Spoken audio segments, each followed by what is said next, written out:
Welcome to The Explainer. Today, we're jumping into a Beck broadcast that claims to unpack a hidden and pretty apocalyptic agenda behind the words of a controversial Russian philosopher named Alexander Dugin. Okay, so the big question this broadcast tackles is this. Why on earth is a figure like Alexander Dugin, a Russian political thinker sometimes called Putin's Rasputin, all of a sudden trying to appeal to American conservatives? I mean, he's using this message of faith and traditional values that, at least on the surface, seems to run completely counter to his radical, anti-Western past. And, according to the source material, this message is landing.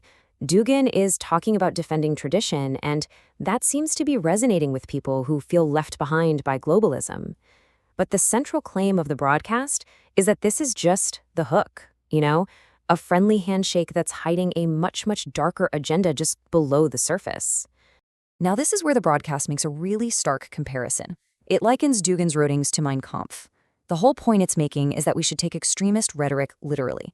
It's drawing a parallel to historical warnings that people just dismissed as political theater.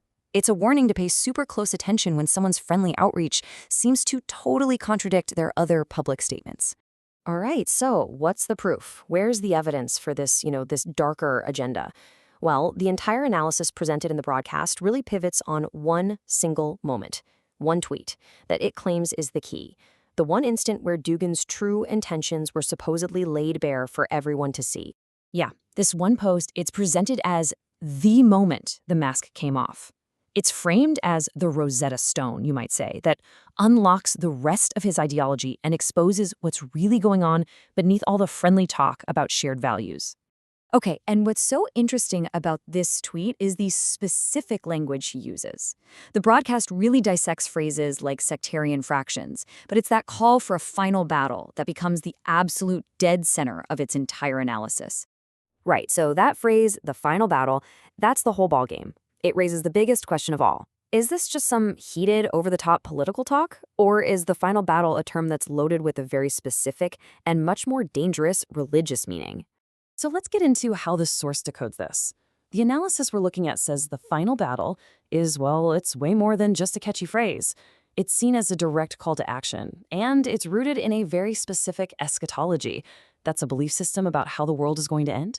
So here's the absolute bombshell. According to the broadcast, the term final battle is a direct reference to the beliefs of Twelver Shia Islam.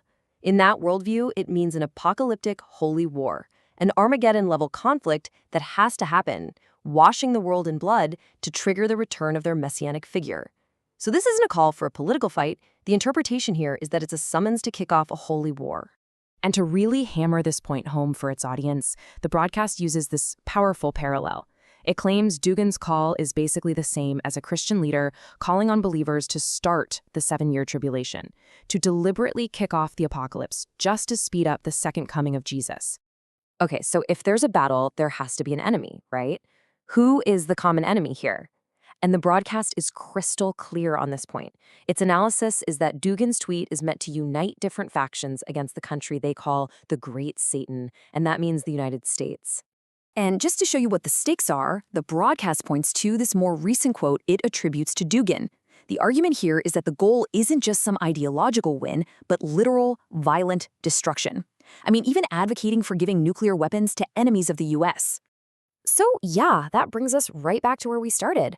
How does this violent end-of-the-world view connect with trying to win over American conservatives? Well, the broadcast alleges it's all part of a very deliberate, step-by-step strategy to divide and weaken the United States from the inside. Well, according to the broadcast, the whole playbook is laid out right in Dugin's book, The Great Awakening versus the Great Reset. And it's presented as proof that this whole outreach thing was incredibly intentional, aimed smack dab at a specific group in the American heartland, with a message designed just for them. And the source basically breaks this whole strategy down into 4 steps. It goes something like this. First, you target people who feel left behind with an anti-globalist message. Second, you build a bridge with them using critiques of modern life that they already agree with. But then comes step 3. You slowly start to introduce what the broadcast calls the poison, that divisive, apocalyptic language. And what's the end goal? To stir up so much internal hatred that the nation literally starts to tear itself apart. So after breaking down that whole playbook, we get to the broadcast's final big takeaway. This is the main warning it wants to get across to its audience. And here it is. The core warning from the source is that this ideology, they call it antichrist thinking, its real danger isn't some attack from the outside. No, the real threat is an internal collapse, one that's fueled by a philosophy that gets its power from making Americans hate one another. So the big question is, how do you fight this? Well, according to the source, here's the advice. You have to recognize that the whole point is to get you on the wrong side without you even realizing it. Hatred is the main tool, and it just feeds on itself. So the moment you spot this poison, you just have to dismiss it completely. The guidance here is to focus on principles, not on personalities, so you don't end up feeding the very division that this ideology is trying to create. And that's where this explainer leaves us, with the huge choice the broadcast lays out. The argument is that America is facing this urgent choice between two roads: either restore its founding principles or slide into the chaos of a final battle that's fought from within. The source suggests the real war isn't with some foreign enemy, but with the ideas that turn us against our own neighbors. And it leaves us with the question, what is the real battle being fought?